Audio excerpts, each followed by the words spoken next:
هو الوحيد الذي ذهب وتوجه إلى الجمهور للاعتذار، هو الوحيد الذي وقف أكثر من 4 مرات في الممر عند الصحفيين للإجابة عن كل الأسئلة حتى أنهى كل الصحفيين أسئلتهم. هو الوحيد الذي عبر عن حزنه لكل الجزائريين الذين ذهبوا إلى بواكي وناصروا المنتخب الوطني. كاين اللي ما عندوش الدراهم، كاين اللي تسلف، كاين اللي عاونته الدولة. في نهاية المطاف عادوا بخفي حنين.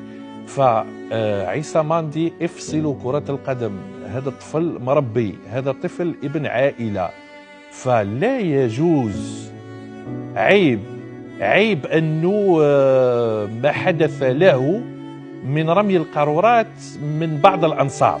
عيب، ليس هكذا نتعامل مع شخص، مع لاعب توجه إلينا بالاعتذار. لا تقبل الاعتذار، أنت حر، اغضب، أنت حر، ولكن في نهاية المطاف يعني علاش ترمي عليه القارورات وهو جاي يقول لك اسمح ده؟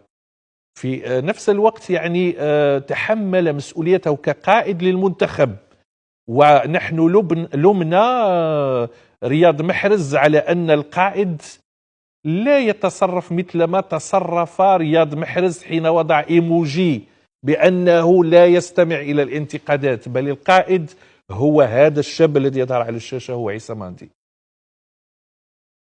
القائد الذي يتحمل المسؤولية ويظهر في الخسارة مثل ما يظهر في الفوز. القائد هو الذي يقدر المناصرين ويقول لهم اسمحوا لنا مثل ما يستطيع أن يضع عينه في أعينهم. مواصفات القائد الحقيقي. وعيسى ماندي كان قد أعلن حتى اعتزاله الدولي بعد نكسة الكاميرون، ولكنه عاد لأنه شعر بأن لديه واجب وطني. فهذا هو عيسى ماندي. أنا أعيد وأنا سمعت بعض الأنصار اعتذروا، قالوا اسمح لنا عيسى لأننا كنا غاضبين. ولا شوف مثلا